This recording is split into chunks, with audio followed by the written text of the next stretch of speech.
가정의 달을 지나고 있습니다. 어린이날도 있었고 어버이날도 있었고 스승의 날도 있었고 어제는 둘이 하나가 되는 부부의 날이기도 합니다. 오늘은 284번째 맞이하는 웨슬리 회심 주일이기도 합니다.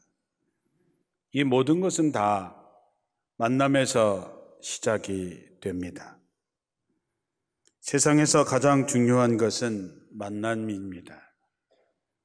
세상을 살아가면서 내가 누구를 만나느냐에 따라서 인생이 달라지고 행복과 불행이 결정되기도 합니다.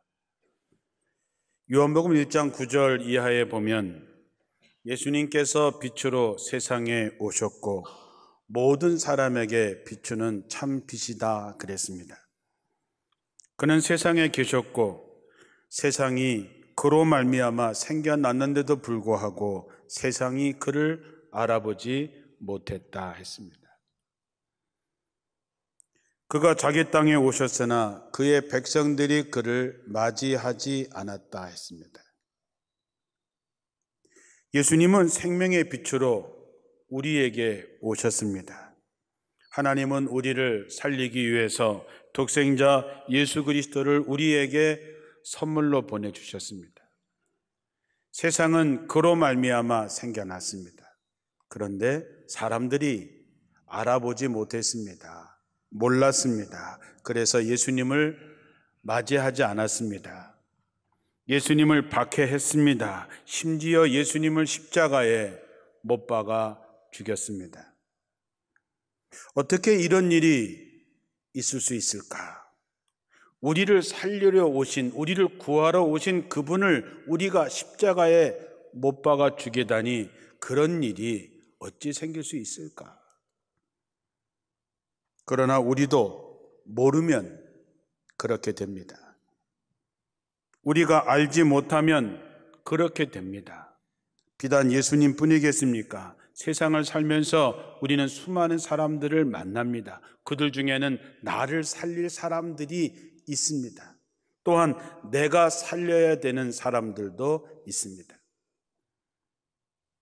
그런데 모르면, 알지 못하면 우리의 만남은 아무 의미 없이 끝나고 맙니다. 때로는 더 상처를 주고 때로는 살리라고 만난 만남이 죽이는 관계가 되기도 하지요. 언젠가 우리의 삶을 돌아볼 기회가 있었을 때에 과연 우리의 만남을 후회하지 않을 자신이 있는지 모르겠습니다.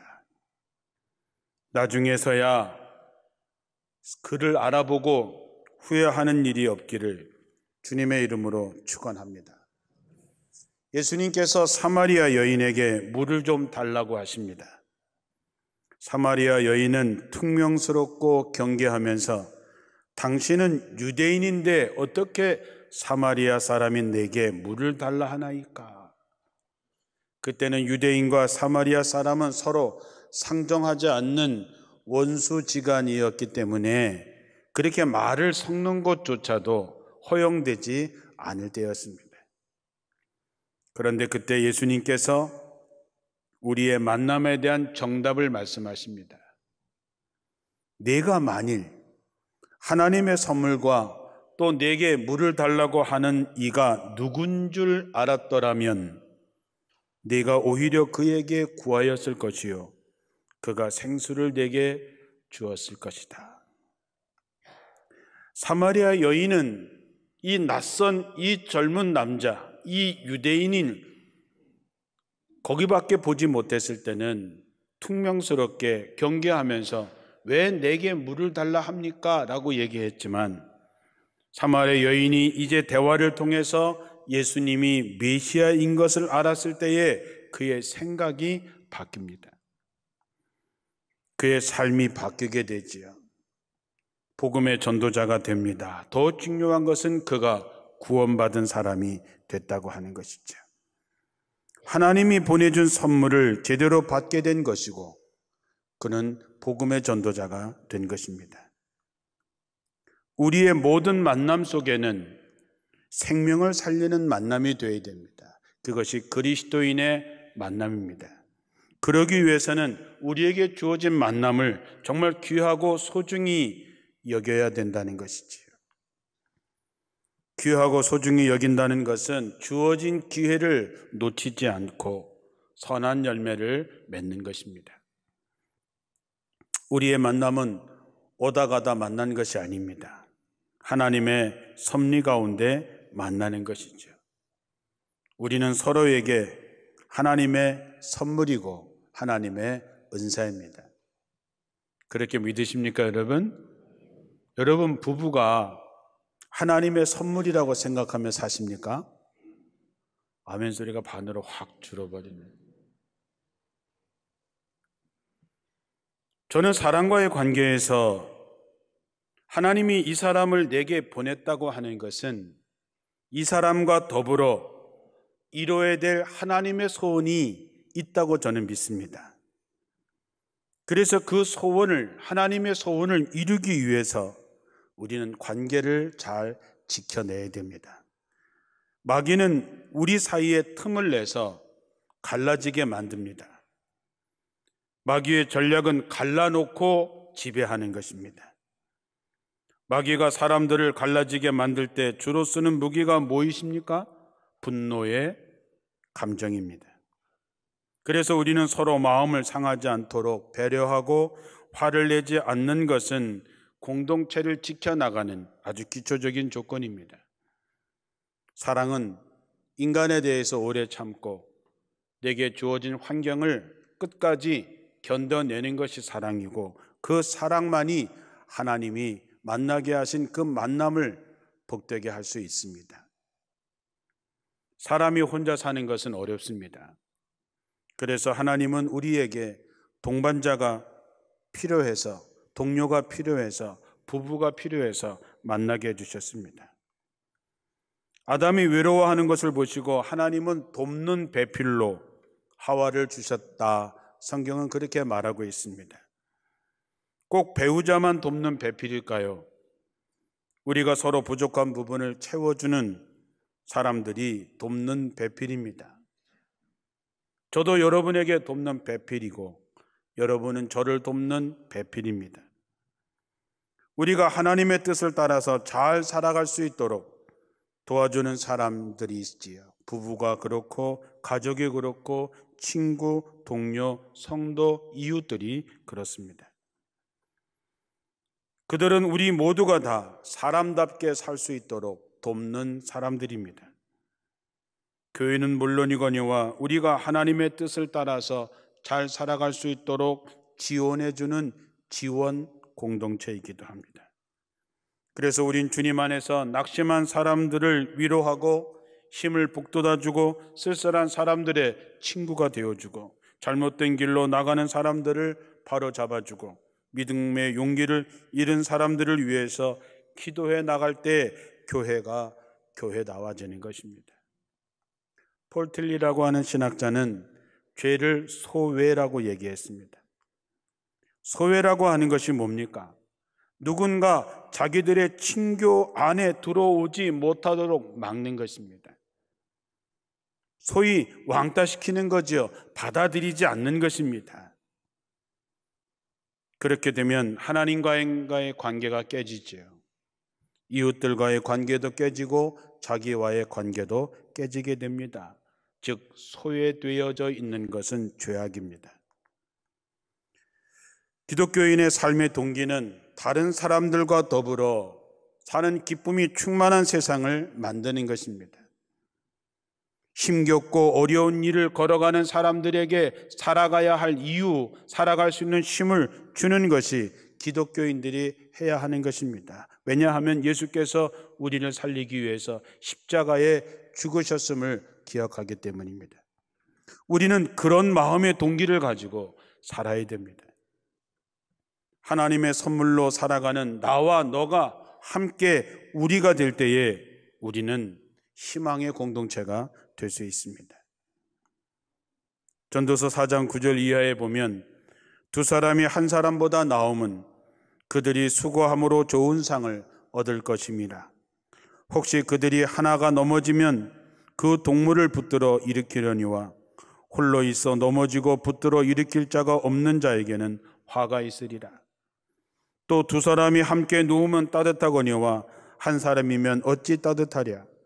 한 사람이면 패하겠거니와 두 사람이면 맞설 수 있나니 세 겹줄은 쉽게 끊어지지 아니하느니라. 여러분 중에 누군가 넘어져 있을 때 붙들어 세워줘 본 적이 있으십니까? 아니면 여러분이 넘어져 힘들고 어려울 때 누군가가 여러분을 세워준 사람들이 있습니까? 하나님이 만남을 통해서 보내신 선물로 사는 우리가 되는 것이 여러분의 삶의 목표가 되기를 주님의 이름으로 축원합니다. 어떤 한 선생님이 매일 지각하는 학생에게 회초리를 들고 때렸습니다. 어쩌다 한 번 지각한 것이 아니라 날마다 지각하는 것을 보고 지각하는 것은 불성실이다라고 생각한 그분의 생각에서 이 학생의 괘씸해서 회초리를 들었고 더 세게 때렸던 것이지요. 어느 날 아침에 선생님은 차를 타고 가다가 늘 지각하는 그 학생을 우연히 보게 되었습니다.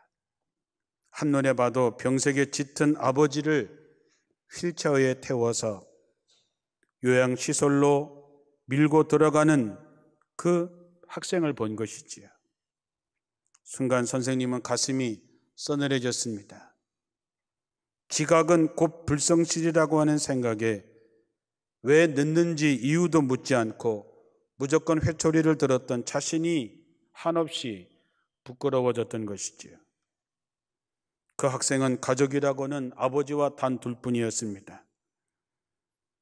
병으로 움직일 수 없는 아버지를 지켜드려야 하는 입장에서 그는 요양시설에 매일 아버지를 모셔다 드리고 학교에 와야 하는데 요양원 문을 여는 시간이 학교 수업 시작하는 시간과 같아서 아버지를 모셔다 드리고 100m 달리기 선수처럼 학교에 뛰어왔지만 그는 매일 지각할 수밖에 없었던 것이지요. 그날 역시 지각한 학생은 선생님 앞에 와서 말없이 자기 종아리를 걷어 올렸습니다. 그런데 선생님은 회초리를 학생의 손에 쥐어주면서 자신의 종아리를 걷었습니다. 그리고 미안하다, 정말 미안하다, 내가 몰랐구나. 그날 선생님은 학생을 따뜻하게 끌어안아 주고 함께 울었습니다. 우리가 세상을 살면서 몰라서, 오해해서, 사정을 알지 못해서 돕고 나누기는커녕 오히려 정죄하고 방해하고 상처를 줄 때가 얼마나 많이 있었습니까? 하나님 앞에 설 때야 알게 되겠지요. 지금 우리는 서로 힘들고 외롭습니다. 힘든 과정을 가고 있습니다. 그래서 우리는 함께 사는 법을 배워야 됩니다. 함께 사는 법을 배울 때 가장 필요한 것은 역지사지의 마음을 가지고 상대방이 되어주는 것입니다. 저 사람에게는 뭔가 이유가 있겠지. 어떻게 그럴 수 있어가 아니라 왜 그랬을까를 한 번 더 생각하는 것입니다. 저 사람의 마음은 지금 얼마나 힘들까? 그의 마음을 한번 헤아려 주는 것이죠. 그런데 우리는 감정을 절제하지 못하고 자기 생각에 자기 판단으로 그를 결정하지요. 얘기를 다 들어주지도 않고 중간에 자르고 자기 생각을 얘기할 때도 많이 있습니다. 사랑하는 성도 여러분, 우린 오순절에 다락방에 어떤 일이 일어났었는지 잘 압니다. 예수님의 분부대로 그들은 예루살렘을 떠나지 않고 두려웠지만 다락방에 모여서 힘을 다해서 기도하고 있던 오순절날 마침내 성령의 충만한 역사가 나타나게 됩니다.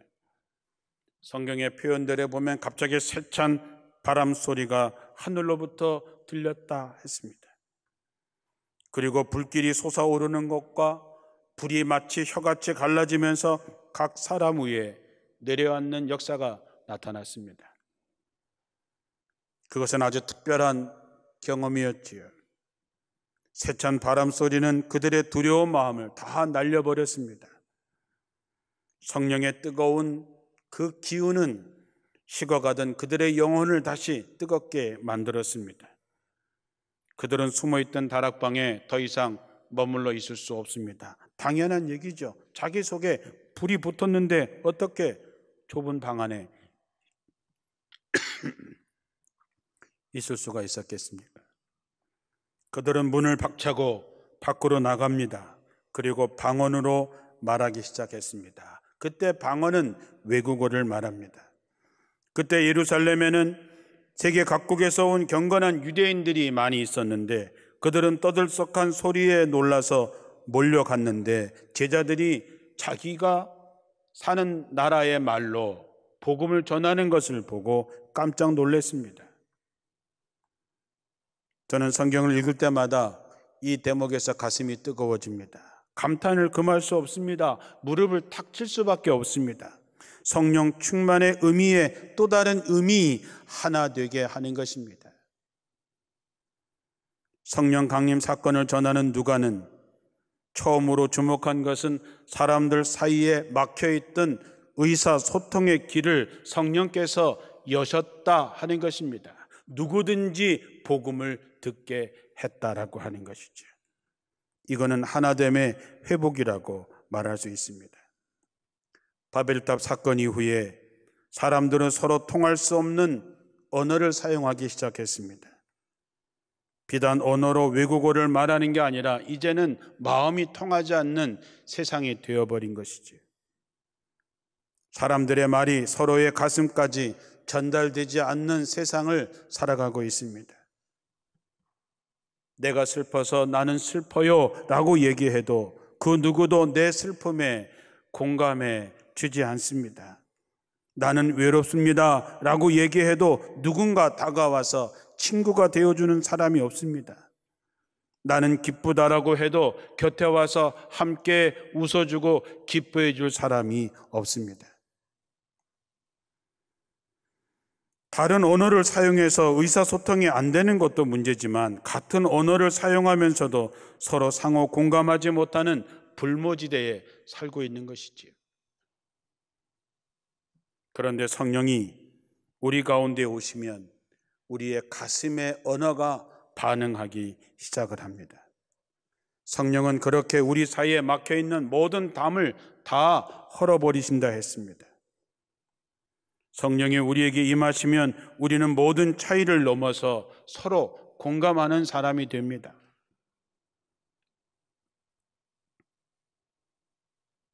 사람은 누구나 다 기억하고 싶지 않은 부끄러운 아픈 기억들을 한두 개쯤은 가지고 있을 것입니다.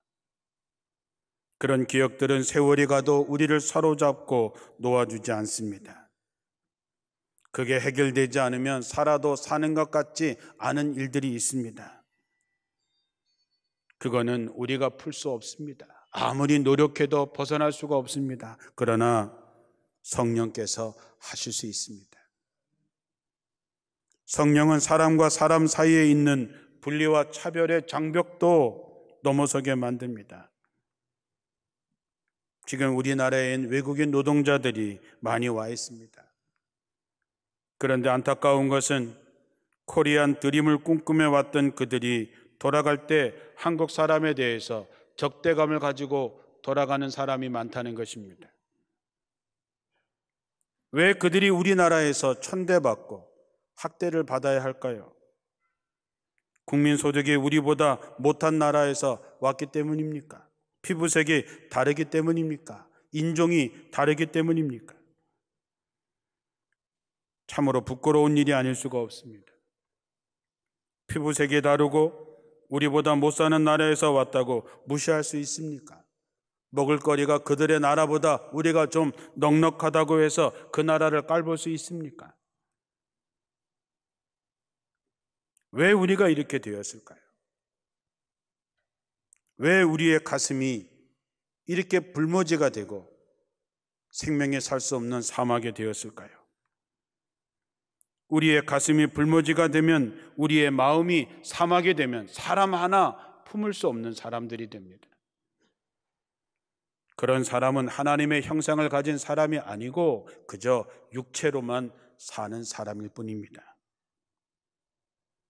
저는 오늘 오후에 이성민 목사와 함께 이제 코로나로 닫혔던 필리핀 문이 열려서 이제 이성민 목사가 가서 일할 그 선교지를 돌아보려고 저녁 비행기로 필리핀에 떠났다가 금요일 날 돌아올 예정입니다.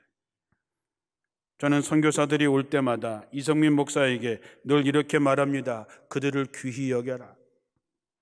못 산다고 절대 깔보면 너는 이미 선교사가 아니다.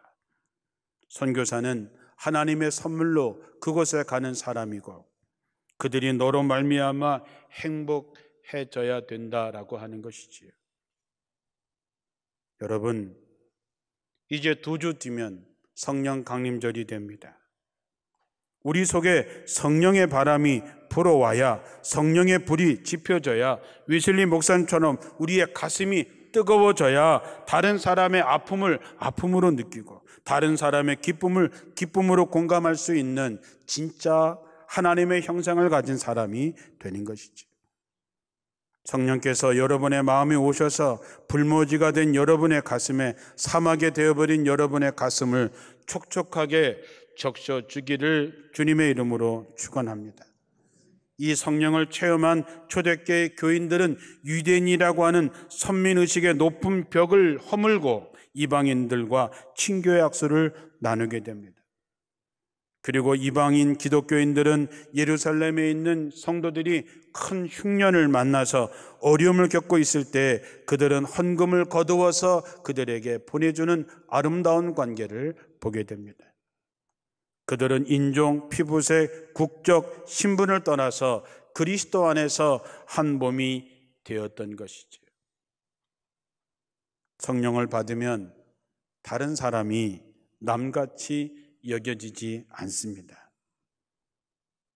내 이웃을 내 몸과 같이 사랑하게 되는 것이죠. 어떤 목사님이 누가복음 10장에 나오는 선한 사마리아 사람의 비유를 어린이들에게 가르치다가 이렇게 물었습니다. 얘들아, 왜 사마리아 사람이 강도 만난 사람을 도와주었을까? 그때 어떤 애가 심드렁이 이렇게 말했습니다. 자세히 보니까 잘 아는 사람이었나 보지요. 그래서 다 웃었습니다. 그런데 목사님이 가만히 생각해 보니까 참 깊은 이야기더랍니다. 고통을 당하는 사람이 나와 무관한 사람이 아니라 내가 잘 아는 사람일 때에 우리는 그에게 손을 내밀고 도울 수 있는 것이지요. 성령이 우리의 마음에 임하시니까 고통당하는 사람, 괴로워하는 사람, 외로워하는 사람, 이 모든 사람이 남이 아니라 내가 잘 아는 사람이 되는 것이지요. 사랑하는 성도 여러분, 성령께서 우리의 마음에 오시면 우리의 모든 만남은 축복된 만남으로, 하나님의 선물의 만남으로 우리는 받아들이게 됩니다. 성령이 오시면 사람과 사람 사이에, 사람과 하나님 사이에 있던 모든 장벽이 무너지게 되어 있습니다. 서로 맺힌 것을 풀고 서로 믿고 신뢰하며 조화로운 상생의 관계를 맺을 수 있습니다. 그러면 우리도 기쁘지만 하나님께서 기뻐하십니다. 오늘같이 아름다운 주일 아침, 오순절 마가의 다락방에 불어왔던 성령의 바람이 여러분의 마음에 임하여서 우리의 만남이 정말 축복된 만남이고 나와 함께한 모든 사람들이 하나님이 보내주신 선물로 기억되는 그런 여러분들이 되시고 그런 만남이 되시기를 주님의 이름으로 축원합니다.